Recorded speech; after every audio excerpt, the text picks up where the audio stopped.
Positive पाया गया है। हिमाचल के सम्मानीय मुख्यमंत्री जी पर भी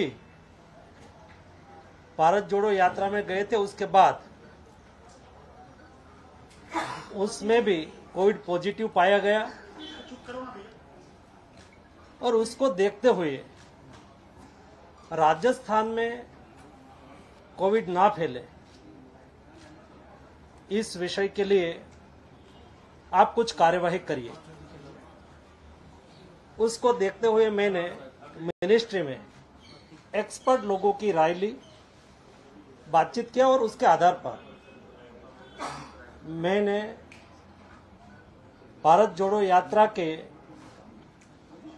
इंचार्ज कन्वीनर राहुल जी को एक पत्र लिखा और एक गहलोत जी को पत्र लिखा और मैंने कहा कि भाई मुझे ऐसा पत्र मिला है और इस पत्र में मुझे बताया गया है कि उससे उस यात्रा में भाग लिए हुए कई लोगों को कोविड पॉजिटिव पाया गया है, तो उसके लिए प्रिकॉशन लिया जाए, कोविड प्रोटोकॉल का पालन किया जाए।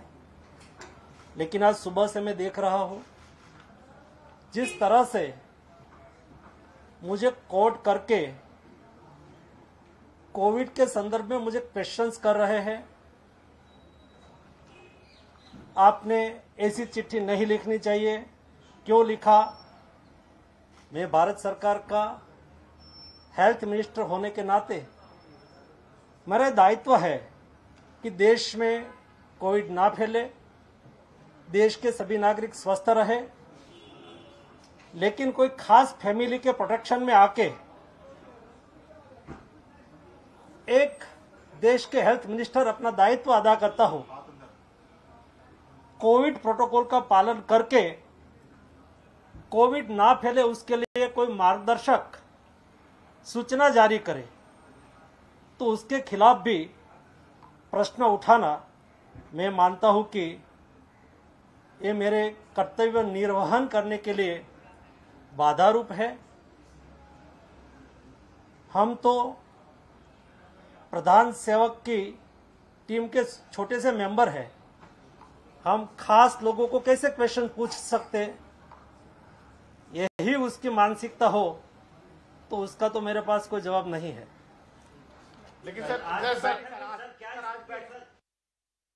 Well, there we heard from the health minister himself as to why this advisory was sent to people who are organizing the Bharat Jodo Yatra, Rahul Gandhi and even the Chief Minister of Rajasthan. Kapil, this is where I want to bring you back in the conversation. You heard from the health minister himself that we had numbers to support the kind of concern that we're working with. I was told, and this is what the health minister is saying, that certain yatris who are part of this ongoing yatra were COVID positive. So, of course, the worry was that if these people are able to spread the infection and if they pass it on to others, then what kind of number are we looking at? Isn't that a genuine concern? Madam, we've seen, BJP trying all their dirty tricks to, somehow malign or somehow create any kind of... How is this a dirty trick and how is this being seen as a BJP strategy? He's the health minister of the country, Kapil. Now, allow me to make a response, madam. Allow me to, complete.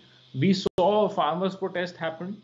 We saw BJP doing rallies. We saw our PM addressing rallies one after the other when, the COVID protocol was there. Kapil, I've heard those arguments. Just help me understand. If there are people who are COVID positive in the ongoing yatra, isn't that a concern?